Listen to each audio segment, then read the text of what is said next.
Não se esqueça de se inscrever no canal, deixe seu like e ative o sininho.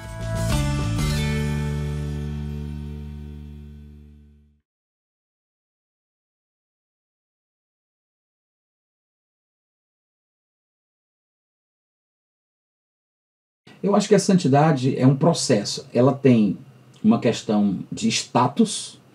Em Cristo nós somos considerados, chamados de santos. É como Deus nos vê, né? Pelo prisma de Cristo Jesus, porque o sangue foi derramado por nós. Então não há nada que possamos fazer para sermos mais santos ou menos santos nesse sentido.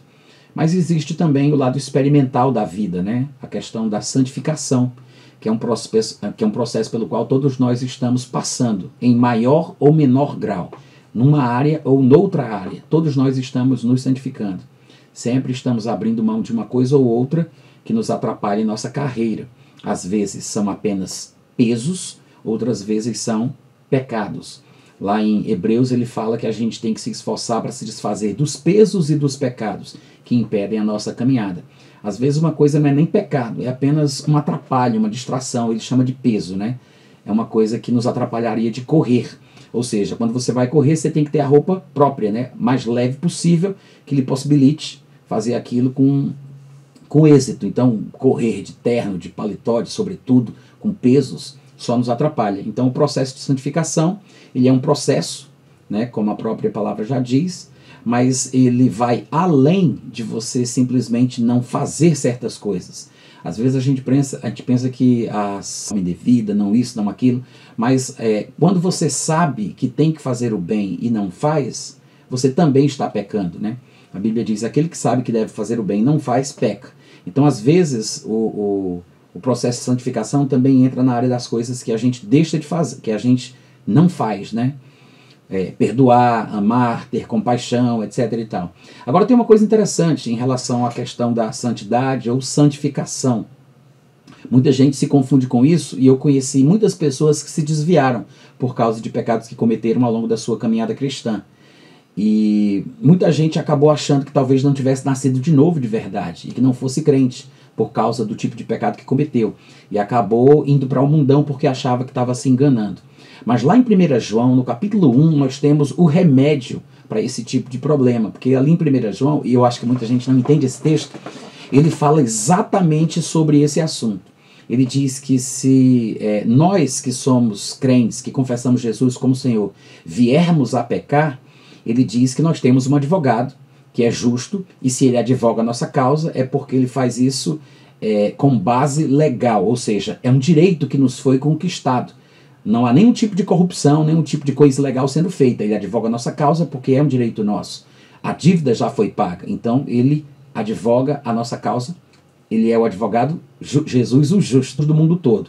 A diferença é que o povo do mundo não se interessa, não liga e não recebe as dádivas e os presentes que foram gratuitamente concedidos por Deus. Os cristãos não, já deram o primeiro passo. Já aceitaram a graça, aceitaram a salvação, confessaram Jesus como Senhor e entraram nessa porta, né? E agora estão percorrendo esse caminho estreito. Se porventura um cristão vier a pecar, ali em 1 João ele diz o que é que o crente tem que fazer, que se nós confessarmos os nossos pecados, ele é fiel e justo para perdoar o pecado e purificar da injustiça. E isso também está dentro do conceito de santidade ou de santificação. Ou seja, como é que você acerta depois que você errou? Como é que você corrige a sua vida depois que você praticou um pecado, depois que você praticou um erro? É reconhecendo o pecado como tal. É por isso que naquele contexto ele diz que se eu peco e eu digo que não pequei, eu estou mentindo, não estou praticando a verdade e eu me engano a mim mesmo. Nos enganamos a nós mesmos quando nós pecamos e dizemos que não pecamos. Então o problema não é necessariamente o pecado em si, porque já existe remédio para ele. O problema é quando a gente se acostuma tanto com o pecado, ou a gente pensa que é obrigado a pecar, e a gente simplesmente usa a desculpa, seja teológica, filosófica, emocional, ou o que for, para o pecado que foi cometido. Não há desculpa para o pecado, embora seja uma coisa que a gente queira e que a gente goste, porque cada um de nós é tentado quando é traído e engodado pela nossa própria vontade, né? Eu não sou tentado pelo que você quer e você não é tentado pelo que eu quero.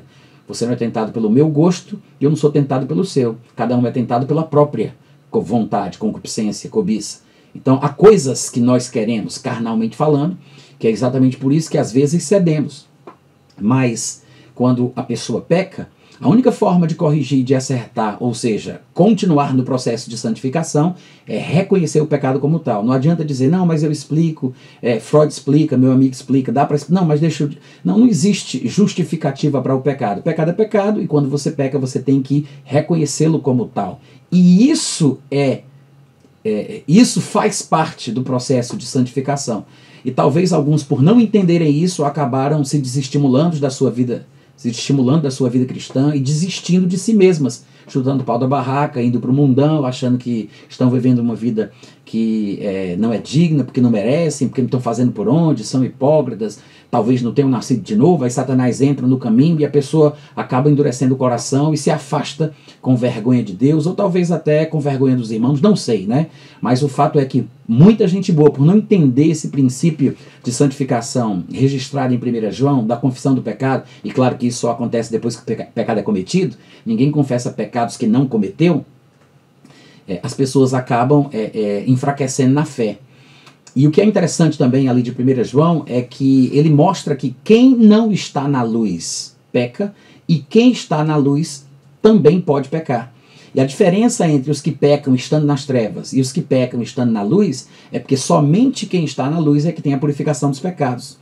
Ele diz, se nós estivermos na luz como ele está na luz, mantemos comunhão uns com os outros e o sangue de Jesus nos purifica de todo pecado. Ou seja, quando nós temos purificação de todo pecado? Quando estamos na luz. O que significa que estar na luz não é necessariamente, ou pelo menos ali no contexto de 1 João, não é viver sem pecar nunca. Porque se fosse assim, ele não teria dito que somente quem está na luz é que tem a purificação do pecado. O que ele está dizendo é que quem está na luz peca e quem está nas trevas peca. Mas só quem está na luz é que vai ter a purificação dos pecados que foram cometidos. Outra coisa importante de 1 João, ele não está dizendo que é impossível viver sem pecar. Muito pelo contrário. Ele escreveu isso de 1 João capítulo 1, capítulo 2, capítulo 3, até o capítulo 5, para que nós não pequemos. Inclusive, ele chega a essa conclusão no versículo 1 do capítulo 2, que é a sequência do que ele diz em todo o capítulo 1. Ele diz, eu escrevi estas coisas para que vocês não pequem. Só que muita gente tem interpretado o capítulo 1 de 1 João como se fosse uma justificativa para pecar. Há quem pense que é uma fundamentação teológica para dizer que todos nós temos que pecar. Como se 1 João estivesse ensinando que todo crente peca, né? Porque pegam versículos isolados do seu contexto e pensam que quando, por exemplo, João diz, se dissermos que não cometemos pecado, enganamos-nos a nós mesmos, o pessoal pensa que com isso João está dizendo que todo crente é obrigado a pecar, porque se eu disser que eu não peco nunca, não foi isso que ele disse, mas é assim que as pessoas interpretam. Pensam que ele está dizendo que se eu disser que eu não peco nunca, eu sou mentiroso. Por quê? Porque todos nós somos pecadores. Nós sempre iremos pecar. Somos obrigados a pecar. Eu tenho a obrigação de pecar, porque está escrito que se eu disser que eu não peco, eu estou mentindo. Então é obrigatório pecar. Não é isso que João está dizendo. Ele está dizendo o seguinte, que se eu pecar e eu disser que eu não pequei, eu estou mentindo. Se eu pecar e eu disser que eu pequei, eu estou falando a verdade. Então, quando eu peco, quando eu cometo um pecado e eu digo que não tem nada demais, que está tudo bem, eu justifico o pecado, eu não confesso o ato como pecado, eu não reconheço o erro que eu cometi, aí sim eu estou mentindo, eu estou me enganando, não estou praticando a verdade. Esse é o contexto de 1 João. Ele não está dizendo que é obrigatório pecar, ele não está dizendo que o crente tem que dizer que peca, ele não está dizendo que não há crente que não peque, ele não está dizendo isso, muito pelo contrário. Ele está falando aquilo para a gente não pecar, como ele revela no versículo 1 do capítulo 2. Agora, se acontecer de pecar, ele mostra como é o processo de santificação e de correção do erro. É reconhecer o pecado como tal. É você nunca tentar tapar o sol com a peneira. Então, o que a Bíblia ensina sobre santidade e santificação é muito interessante e muito válido, só que eu sei que existem alguns pontos que algumas pessoas às vezes não entendem bem.